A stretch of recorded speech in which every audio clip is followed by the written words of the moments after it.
By the time they dug up my son's coffin and I saw what wasn't there, I already knew who had taken his face from me and why my daughter-in-law told me it didn't concern me. The morning the ground lied to me was clean and blue, the kind of day that makes grief look almost manageable. I'd ironed my black dress the way I always do before I visit the cemetery, pressed the collar flat, pinned the tiny silver dove Harold gave me 40 years ago, and packed my thermos of tea.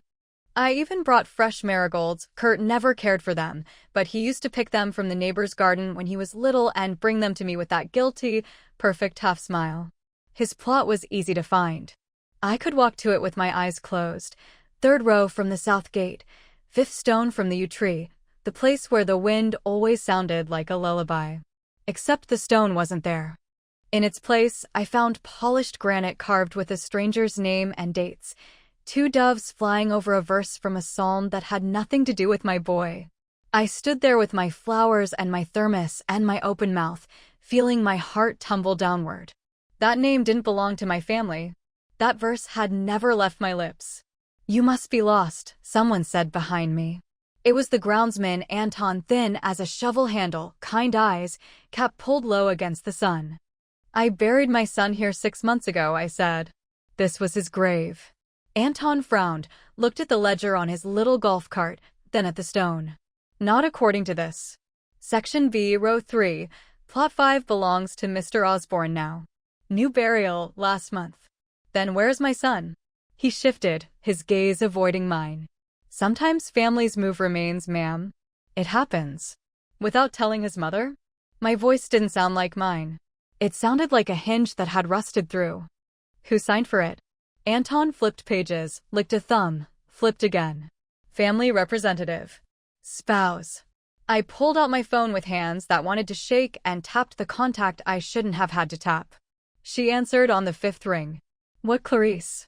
Her voice was silk with a thread of steel. "Avalon," I said, each syllable hurting my teeth. "Where is my son's grave?" A beat of silence so long I thought the call had dropped. Then, "That doesn't concern you now." The line clicked dead. The wind lifted the marigold's petals and fluttered them against my wrist like moths. I put them on the stranger's stone anyway. I poured my tea onto the grass, a benediction for the wrong man. And then I went to find the right wrongdoer. I have learned across 65 winters that grief is heavy, but rage has wheels. The cemetery office smelled like old paper and lemon oil. A woman with silver hair in a perfect twist looked at me over her glasses and tried for sympathy, then settled for procedure. "We can't disclose private records." "Of course you can," I said, the way I used to tell Kurt he could eat broccoli if there was ice cream after. I brought donuts. I set the pink box on the counter, lifted the lid just enough to show off the maple bars, the chocolate with colored sprinkles, the 2 apple fritters anchoring the corners, and a copy of my son's death certificate. And my ID. Her eyes rested on the fritters the way a parched woman looks at a river. Paper shuffled. A keyboard clacked. "The exhumation was requested by Mrs. Avalon Brand 6 weeks ago," she said. "The transfer order is sealed at her request. It lists a private cremation." I held the counter so tightly my fingers went white. "We buried a coffin." "Yes." "What was cremated?" She didn't answer. Procedure had its limits. The maple bar disappeared into an office beyond, and so did my chance at a straight response. I walked out with more questions than I'd carried in, which is a good way to make a woman like me dangerous. At the curb, Anton touched the brim of his cap. "Saw a truck that night," he murmured. "Didn't look like the usual funeral home. No logo. Men didn't meet my eyes. The wife signed under a different name." Thought I should say, "Thank you," I said. "You just did." At home, I took down the shoebox from the top shelf of my closet. Inside, under ribbons and 2 dried boutonnieres from dances Kurt almost didn't attend, lay a thin stack of papers no one in my family knew about. Harold had left me more than the house and the old Buick. There were accounts. Small ones. Small enough to be invisible if you wanted them to be. I'd wanted them invisible for a long time, for reasons that had more to do with the way Avalon's eyes lit up around expensive things than with any practical necessity. I called a name I hadn't said out loud in years. "May," I said when the old voice picked up. "I need your church basement, your faith, and your patience." Pastor May had baptized Kurt in a porcelain bowl decorated with violets and told me every year after that I had a streak of iron under my soft-spoken manners. She was right about the violets and the iron. She met me with that same bowl in a cardboard box, a hug that smelled like laundry soap, and a room where anonymity grows like ivy. "Start from where your blood started to buzz," she said, pouring coffee. "At the office," I replied. "When they said cremation for a coffin, we wrote names on a whiteboard. Avalon. Anton. Funeral homes in a 50-mile radius." The insurance company that had sent Avalon a letter after the funeral with a number so large I had to sit down before I could read all the zeros. "Motives live in the zeros," May said. "Paper holds everything a human hand tries to hide," I added, and I meant to prove it. I began my visits like a widow wandering through polite bureaucracy.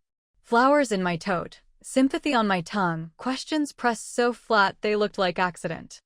The funeral director who had overseen Kurt's burial kept insisting on policy, while his gaze skipped away from mine as if it were a bright light. The county clerk, a young man with a beard like a beaver pelt, told me the cremation permit had been signed off at 2:14 a.m. Strange for a rush in grief. The morgue ledger had an entry that didn't match Kurt's file number, then a correction in a different pen. Every door I opened led to the same hallway, Avalon's neat signature where it shouldn't be. When I reached the insurer, I went as a penitent. "I'm just a mother trying to understand," I said into a headset connected to a woman named Kara who sounded like she volunteered at animal shelters and cried at commercials. "My son died. I'm not disputing anything. I just want to know the terms." "Mrs. Henderson," Kara said, after a pause long enough to look like she'd pushed a boundary. "There was a double indemnity rider. It pays extra for deaths classified as violent or accidental." "Violent," I repeated, keeping my voice from breaking with both hands. "Was my son's death classified that way?" "I really can't." "Of course you can't," I said gently. "But if it were, what would the payout be?" She told me a number that made me put my palm flat on the counter the way you steady yourself when a bus takes a corner too sharply. Motives indeed live in zeros. The next day, I went back to the cemetery with no flowers and no tea. I stood under the yew tree in row 3 and I waited. People think we older women don't know how to wait. We invented it. At dusk, a van without a logo rolled past the south gate and stopped beyond the maintenance shed. 2 men got out. Neither wore the uniform of the cemetery. Their jackets hung heavy in the summer heat. The shorter one lit a cigarette, then crushed it under his heel like he regretted even that small sign of habit. Anton's cart ghosted out of the trees and paused near me. He didn't look at me. He murmured to the air. "Those are the ones." I didn't go closer. Not then. Instead, I watched where they went. Not to Mr. Osborne's shiny stone. Past it. To a rectangle of earth where grass had gone patchy from too much attention. They lifted a flap of sod like a rug, took something small and wrapped from the dark, and put it in a cooler. When their taillights dwindled, I walked to the patch and knelt. The soil was damp and smelled like rain and secrets. I called May. "Time to stop being polite," I said. "Just tell me where to be and whether I need my good shoes," she replied. We made a list. People who still owed me favors, people who didn't but should, people who loved Kurt in ways that made their grief sharp and useful. Grief has 1,000 uses if you're brave enough to pick one and carry it until your arms ache. First was Lorna, who used to date a detective and still knew how to cook for a room full of cops who wouldn't say no to pie. Second was Javier, the tech at the county IT office who fixed church Wi-Fi on the side and never charged May a dime. Third was Stephen, who'd been the night janitor at the medical examiner's office for 15 years and knew the schedule of every man who came in the back door with a badge and a box. "What do you want exactly?" Stephen asked, leaning on his mop like it was a confidant. "A copy of a transfer log," I said. "No names. Just times and signatures. And if there was a box moved without a log, I want to know that too." He looked at me the way people look at hills they're about to climb. Then he nodded. 2 nights. Waiting again. I baked to pass the hours. Biscuits, 3 kinds. A peach cobbler that made my kitchen smell like redemption. A lemon cake so bright it could have powered a lighthouse. I cooked because the house felt too empty and because a woman with a plan feeds her soldiers. Stephen called me the next morning instead of the one after. You were right, he said. There's an entry with a number that was never used again. From a funeral home that doesn't exist. The initials on the transfer aren't your son's. They're A. B. Avalon brand, I whispered, and my voice didn't even shake this time because names were lines and I had a hand across the paper. Also, Stephen added gently, there was a body classified as unidentified, moved out at 3:12 a.m. 6 months ago. No head listed. No prints. Dental records requested, never received. The world tilted. I gripped the edge of my kitchen counter. Thank you, I said. And I'm sorry. He knew what I meant. We all did. Some things are too heavy to carry alone. He took a slice of lemon cake for his trouble. I took a breath. I didn't sleep that night. I sat at my dining table with every file, every note, every name. I thought about Kurt at 5, at 15, at 25. The day he brought Avalon to meet me with her hair like sunlight and her laugh expensive enough to rent. The way she looked around my modest kitchen with its copper pots and refrigerator magnets and said, cute. The way Kurt had folded himself smaller around her, as if to fit the box she'd drawn for him with her eyes. Love can be a blanket. It can also be a trap with nice sheets. I whispered to the empty room, what did she do to you? And the room, being honest, said nothing back. When dawn came, I picked up the phone and called the one person I had hoped never to need, Coulson, a private investigator who used to be a cop until honesty got in his way. He owed May, which meant he owed me. He showed up on my porch with breath mints and a notebook and eyes that had seen more funerals than weddings. Tell me what you think you know, he said. I did. When I finished, he whistled low. That's a plan with teeth, he said. Your daughter-in-law is not just grieving in a way we don't like. She may be laundering a body to cash a check. Can you prove it? I can try, he said. But a court likes more than try. We need her to talk. Avalon always talked. She loved the sound of her certainty too much to keep it to herself. All we had to do was make her believe she was in control of the conversation. So I invited her to coffee. We met at the little French place on Hollis Street where the croissants taste like a buttered childhood and the tables wobble no matter how many folded napkins you jam under the legs. She arrived 12 minutes late, wearing white, which is a color some women choose when they want to look clean. What do you want, Clarice? She asked, not sitting until I did, as if civility were a performance she could better if she mimicked it closely enough. I slid a photograph across the table. Not of Kurt. Of the cooler leaving the cemetery. A small parcel wrapped and lifted. My hands didn't shake as I tilted the image. I want to know what you moved. Her face didn't flinch, but her fingers did. They tightened around the handle of her bag, tendons jumping like little animals. That doesn't concern you. I smiled. Everything concerning my son concerns me, including how you managed to turn a violent classification into a payday. She leaned forward, lips curving. Careful, Clarice. You're old. Mistake mixed with malice reads badly. Everything about me reads older than you like, I said calmly. But I do know how to read. I tapped the second photograph, her signature on the cremation order. And how to count. I tapped the number. And how to wait. I tapped the empty space where the truth hadn't shown up yet. You've got a habit of signing things you shouldn't. Habits leave tracks. Avalon glanced toward the door, calculating exits even in a bakery. You're wasting your time, she said lightly. If you had anything real, the police would be here. I sipped my coffee. I don't like to waste anyone's time. Especially not a jury's. She stood. I have meetings. Try not to embarrass yourself in public. It's unbecoming. On her way out, she dropped her dry cleaning ticket. It was blank on the back like every prop she'd ever carried. Coulson listened to the recording. We'd been careful, legal, and blew out his breath through his nose. She won't give you a confession in a cafe, he said. But she believes you have something. Belief moves people faster than fear. Then we give her something to believe in, I said. We built a rumor the way other people build birdhouses, measured, angled, glued, and set in the open where the right creature might move in. I let slip to May at the farmer's market, within earshot of Mrs. Bettel, who inadvertently repeats everything to her manicurist, that I'd received an anonymous box with pieces of something I didn't know where to put. I told Anton in a voice I intended him to report that I had an address that wasn't on any map. We let the world do what it does, carry gossip like pollen. Avalon inhaled it and came looking for flowers. 3 nights later, I found a note wedged in my storm door. No signature, just an instruction. Midnight, Section C, Old Chapel, come alone. The kind of note that wants to terrify a woman like me.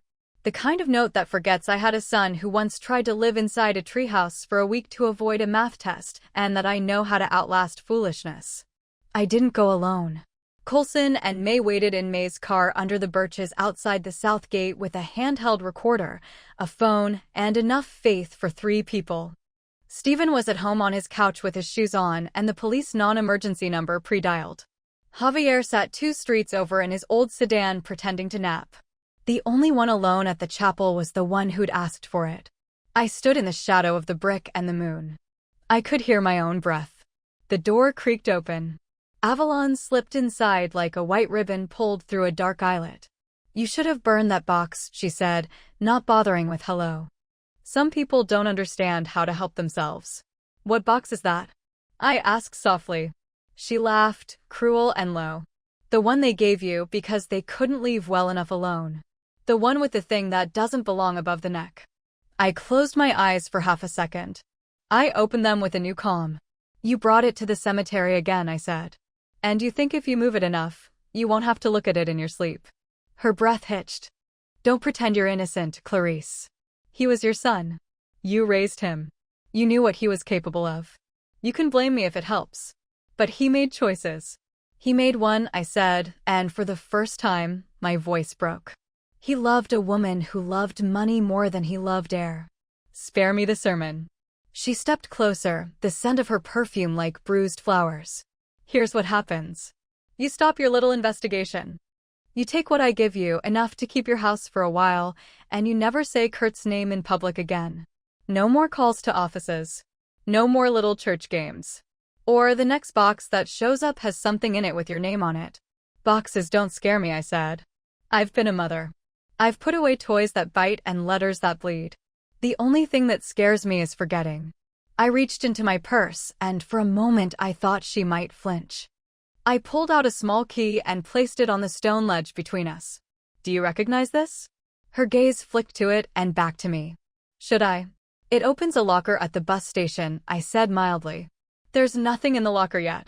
But you're going to put something there tonight because you don't like loose ends. And because somebody you've been paying won't return your calls. And because the man you called on a burner phone last week told you he doesn't do redeliveries."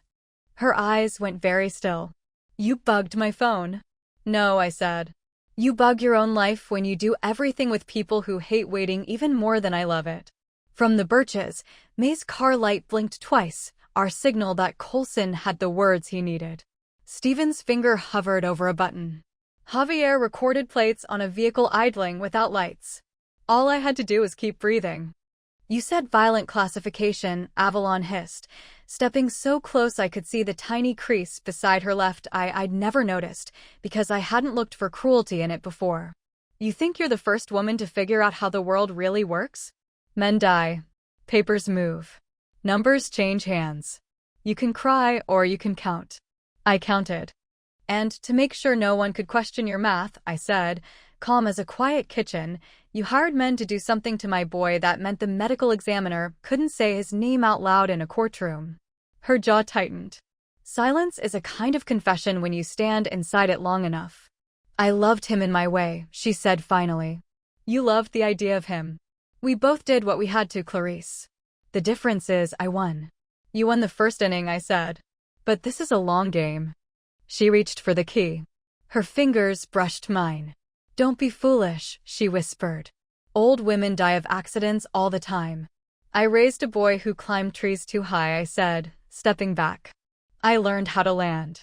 She took the key and vanished into the night the way a threat always prefers to travel, quiet, confident, sure of its destination. I didn't follow. Coulson did. At 1:03 a.m., Javier texted, "Locker opened." 1:07, Avalon leaves with small sealed parcel. 109. Head south.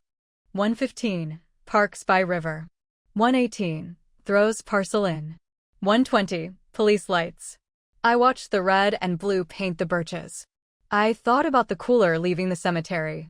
I thought about the number Kara had spoken to me through a headset and how many ways numbers are knives. By the time the officers brought Avalon back up the path in handcuffs, she was pale as her dress. "You think this changes anything?" she said, as if the night were a stage and we were her least favorite audience. Money already moved. Money moves, I agreed. So do charges. The detective, a woman whose tired eyes made me feel less alone, nodded once to me as if she'd been waiting for someone to pull a thread this cleanly. "We've been sitting on parts of this a while," she murmured beside me, low enough not to be evidence. "Couldn't get a warrant on a whisper. Tonight you gave us a conversation." "Bring him home," I said. Whatever that means now. What it meant was a river drag at dawn, and a retrieval team with hands like care.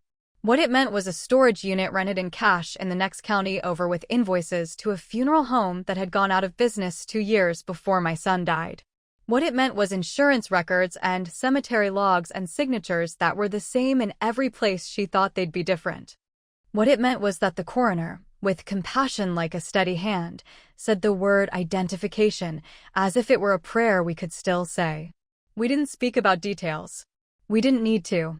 The law has boxes to tick and the heart has ones it won't open in public. At the preliminary hearing, Avalon wore a suit that cost what my first car did and a face that cost more. She looked at me as if I'd shown up to the wrong performance. I sat with May on one side and Anton on the other. Steven sat behind us. Javier stood in the aisle, his hands resting lightly on the back of a chair like he was holding up the room. Lorna had baked muffins and passed them out on the courthouse steps as if justice were a potluck. Coulson didn't sit. Men like him hover when the end is in sight. The prosecutor liked facts. He spoke about logs, signatures, night transfers, cash invoices, private calls, a double indemnity rider, and a river. He didn't say the word that lived behind all the other words because he didn't have to. It hung in the room like a bell only some of us heard. Avalon's lawyer said what I expected he would: grief does strange things, widows misremember, records are flawed, people are jealous of beauty and youth. I watched the judge's face when he said that last part. I watched a woman in authority remember being condescended to and add that memory to the one she'd use when she wrote the next chapter of the docket. They denied Avalon bail on the insurance fraud and evidence tampering charges. Later, more charges would join those. They usually do when the first card falls and the rest, ashamed of their balancing act, follow. There were other names in the indictment too: the men in the van, the funeral director who'd found policy more compelling than law, a broker who moved cash with hands that never got dirty until they did. I went home to my quiet house and stood in Kurt's old room with its faded poster and the desk where he wrote letters he never mailed because phones can be crueler and quicker. I sat on the floor and pressed my back to the bed and let the kind of cry out of my body that doesn't make sound. After, I slept without dreaming for the first time in months. Grief didn't end because justice began.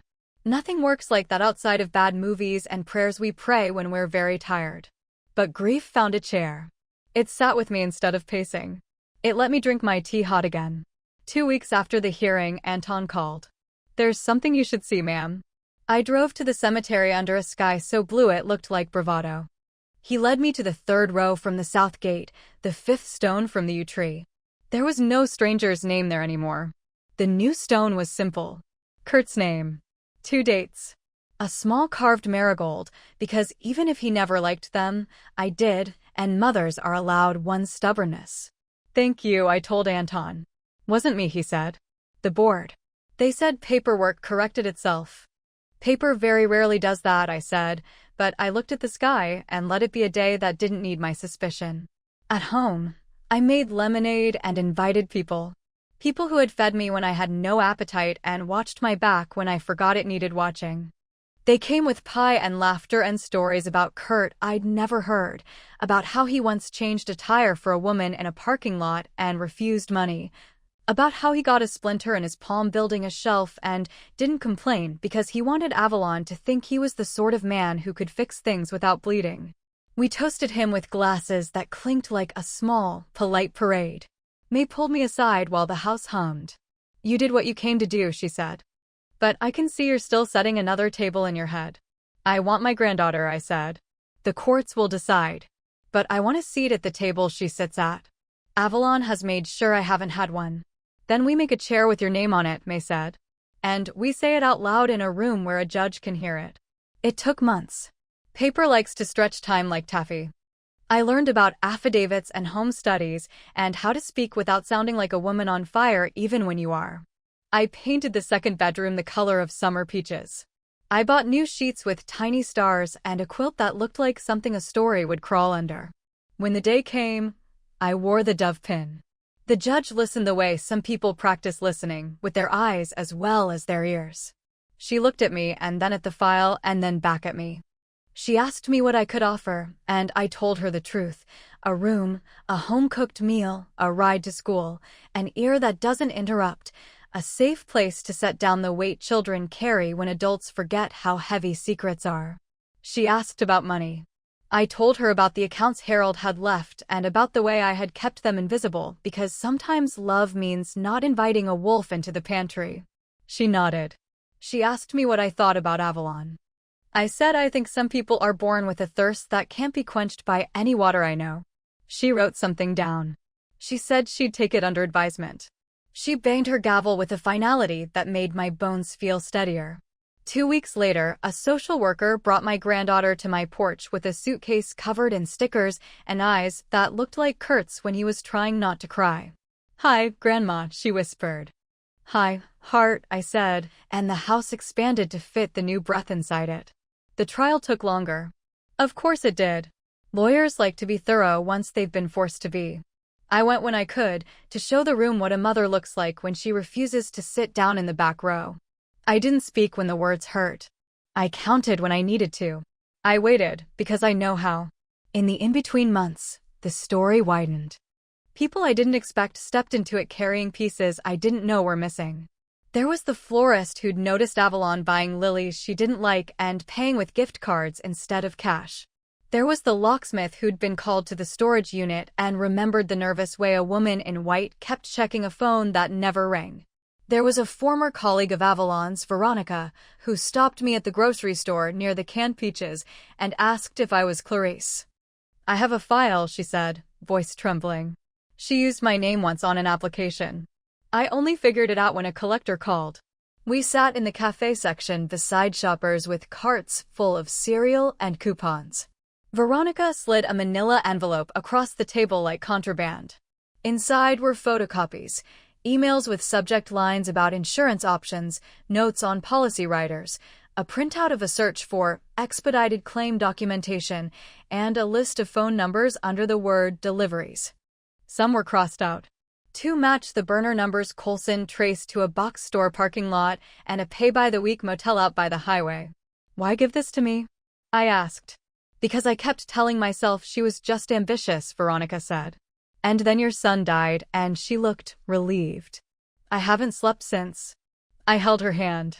"You're sleeping now," I said. Sometimes that begins with passing a heavy thing to someone who can carry it. I copied the files and gave them back. Coulson cataloged everything. Javier found that 2 of the numbers linked to a man named Dolan who moved special cargo for cash. Stephen confirmed Dolan's name on a delivery log from the medical examiner's back bay 6 months earlier, initials smeared but legible when you tilted the page toward the light. Why would Avalon risk involving so many people? I asked Coulson. "She didn't," he said. "She involved one. He involved the rest. Small jobs multiply. Greed is a pyramid scheme built out of air." The prosecutor worked like a seamstress, stitching together pieces until a pattern appeared. The insurance company cooperated, nothing like a headline to motivate a corporation.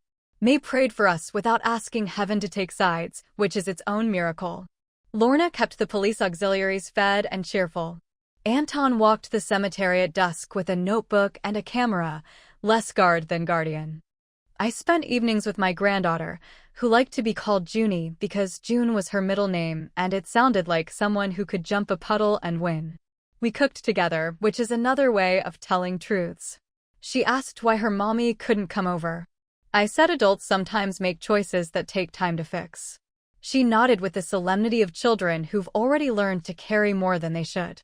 We planted herbs in coffee cans and put them on the kitchen windowsill, mint for fresh breath after toothbrushing, basil because it smells like Sundays, rosemary because my mother swore it makes memory kinder. We read stories. Some were about brave girls. Some were about brave boys. Most were about brave grandparents because I stacked the deck where I could. One rainy afternoon, Junie brought me a box from the closet I hadn't been brave enough to open since Kurt died. Inside were school photos, a macaroni necklace, a certificate for most improved in long division, and a letter he'd written me at 8 that said, "Dear Mom, sorry about the marigolds. I am trying to be better at not stealing. Love, Kay." I pressed it to my chest and breathed like it was oxygen. "Can we put that in a frame?" Junie asked. "Yes," I said. "Right by the door so we remember to be better at our choosing." On the day of the pretrial motions, Avalon's lawyer tried to suppress the conversation at the chapel. The judge heard the recording privately and ruled it admissible. I watched Avalon's shoulders tighten the way people do when they know a door they planned on is now painted on the wall and won't open. Why did she do it? People asked me, as if motive is a jewel you can hold up to the light and admire. Because wealth is a story some people tell themselves about safety. Because attention feels like love if you've never met the real thing. Because the world tells a certain kind of woman that being clever is the same as being kind, and only one of those keeps you warm in winter. I didn't say all that. I said, I don't know, because sometimes not knowing is the most honest answer. The trial began in a courtroom that smelled like floor polish and old air. Reporters came because the words insurance scheme and cemetery make headlines that people click even when they don't finish reading. I wore navy because black had seen enough of me. I wore the dove pin.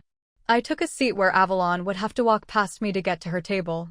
The state called witnesses who spoke in the careful way people speak when they've practiced in a mirror. The funeral director said he'd been confused by directives. The clerk admitted the odd hour of the permit.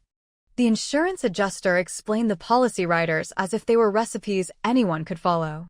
Stephen testified about the delivery log. Anton described the night van. Javier played the traffic camera clips he'd lawfully acquired of Avalon's car near the river. Coulson outlined the rumor we'd baited and the notes Avalon had left. May sat in the gallery with her hands folded and her faith visible. Avalon's defense painted me as a meddlesome mother-in-law who never liked her. I suppose that's true, but the truth wore a different dress here. They called a woman Petra, who claimed Avalon donated to her charity and tutored her nephew on weekends. The prosecutor calmly produced records showing the charity had no filings and the nephew lived 3 states away. They tried to say the parcel tossed into the river could have been anything. The drag team's photographs, respectful and restrained, suggested otherwise without insisting. The coroner never said the word that still wakes me some nights. He didn't need to. The jury listened with faces like locked cabinets. Mid-trial, a man named Dolan flipped to save his own skin. He testified that Avalon had met him at the motel, paid in cash and gift cards, and asked for discretion regarding a sensitive component. The phrase made the room exhale in one instant, like a flock of birds startled into flight. He said she'd done it to ensure a violent designation. She'd said she couldn't risk ambiguity. He didn't look at me. He looked at the table as if the wood might absolve him. On cross, the defense called him a liar. He nodded. I am, he said. But I'm not lying now. Sometimes a truthful admission is the only thing a liar has left. When the jury returned, I held Junie's hand in my mind because she was at school, painting a cardboard city with streets of glitter glue. The 4 women read the verdicts. Insurance fraud. Evidence tampering. Conspiracy. Later charges about interference with a burial place. The judge scheduled sentencing for a month out. Reporters wanted quotes. I said nothing. I went home and made baked chicken with rosemary and lemon because I needed the house to smell like something no courtroom could hold. Avalon asked to see me before sentencing. Why would you go? May asked, her hand on my wrist. Because endings are cleaner when the truth has no place left to hide, I said. We met in a small room with a table that had seen arguments and apologies. A guard stood by the door. Avalon wore county beige and a face scrubbed of its usual illusions. She looked at me the way a person looks at a painting they can't afford anymore. You think you've won, she said. You think you took something back. No, I said. I think I put something back where it belongs. She leaned forward. He wasn't a saint, she said, as if she could still dig up a weapon from a yard that had been carefully raked. He lied about money. He kept secrets from you. I know, I said. He learned from the best. She flinched, and for a split second I saw the girl under the woman, the one who thought counting could replace love. Then her eyes shuddered again. They'll forget, she said. Not today, but soon. People always do. I won't, I said. And neither will Junie. Remembering is how we keep people present without making them stand up. Tell her I loved her, Avalon said, quick and low, and for the first time I believed a sentence out of her mouth without having to turn it over in my hands to check for splinters. I will, I said. And I'll tell her more. That love isn't just what you feel. It's what you refuse to do. The guard tapped the door, the meeting over. Avalon looked at me as if I were a horizon she couldn't reach. You'll be alone, she said, last arrow of the quiver. Old women end up alone. I smiled. There are more of us than you think, I said. We have a way of finding each other. Sentencing day came with frost on the grass and breath that made little clouds. The judge spoke in paragraphs that weighed exactly as much as they should. Years for this, years for that. Restitution that would take another lifetime to pay. Conditions that kept certain doors closed. When it was done, the bailiff said something practical and the room began to move again. Outside, reporters asked questions with faces that tried to look gentle. I said my son's name and nothing else. Sometimes a name is enough. Life after justice is a different kind of work. People think the credits roll. They don't. There's school drop-off and math homework and dentist appointments and teaching a little girl to ride a bicycle while your heart jogs alongside her in case she falls. There's late-night laundry and early morning pancakes and a calendar that now holds both court dates and class plays. There's grief that sits at the table without grabbing the salt. I started a scholarship in Kurt's name for apprentices who fix things with their hands, auto, carpentry, electrical, the crafts whose beauty is the solving. Lorna chaired the committee. Javier built the application website. Stephen, now on day shift, proofread essays at lunch. Anton nominated a groundskeeper's son who wanted to be a mason so he could build things that outlast weather. He won the first year. He came by to thank me with a loaf of bread his mother made. I put it on the table and it tasted like the kind of future you can tear with your hands. Junie thrived in the habit of ordinary days. She joined the school's gardening club and learned the Latin names for plants like spells that invite bloom. We added zinnias to the marigolds along our walk. We practiced spelling words by writing them in flour spilled lightly on the counter and then sweeping them back into the bag because waste is a kind of language I don't speak. Every week, we visited the cemetery. 3rd row from the south gate, 5th stone from the yew tree. I brought tea.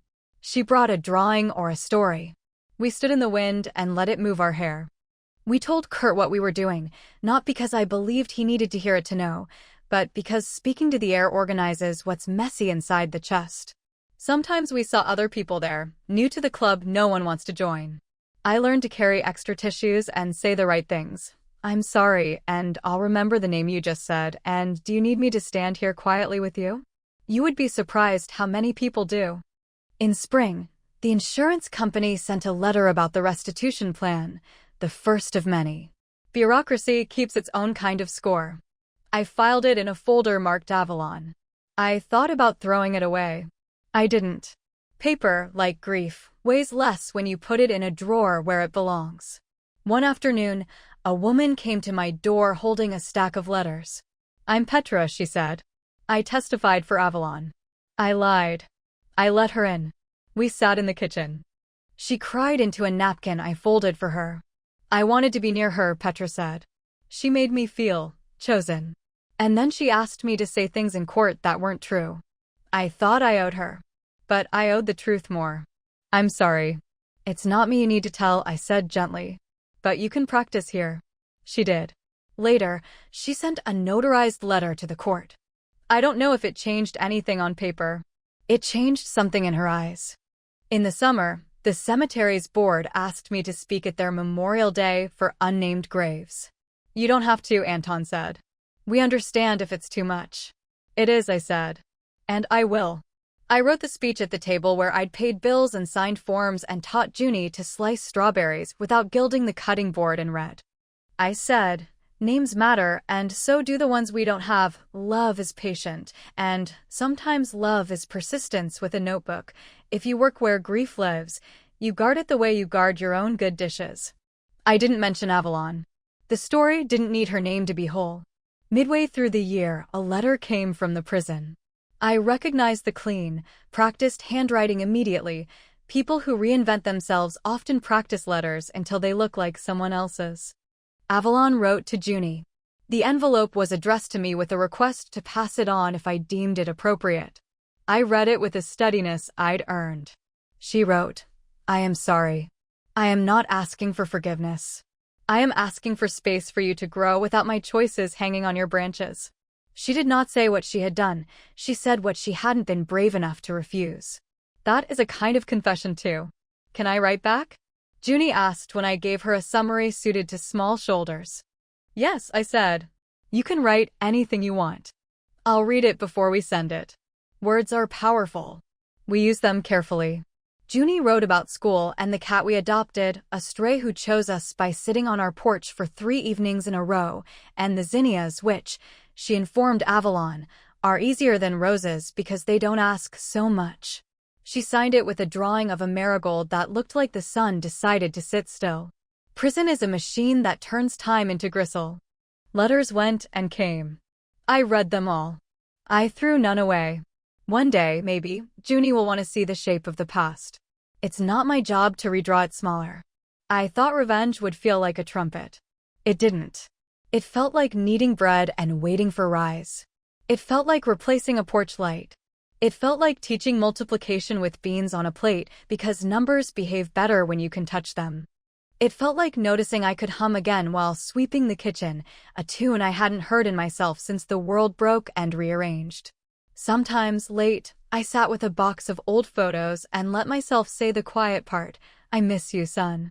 I miss the ordinary fights and the petty worries, and the way you used to call me when a recipe went sideways as if I had a hotline to the gods of garlic. I miss the version of you I never got to meet, the one with grayer hair and softening hands, the one who might have learned to prefer marigolds because it would have pleased me. But grief that is given a chair and a blanket will behave. It will keep you company without setting the curtains on fire. News cycles moved on as they always do. Another story took our place. Sometimes someone recognized me at the market and said, "You're the mother," and I nodded, because I always will be.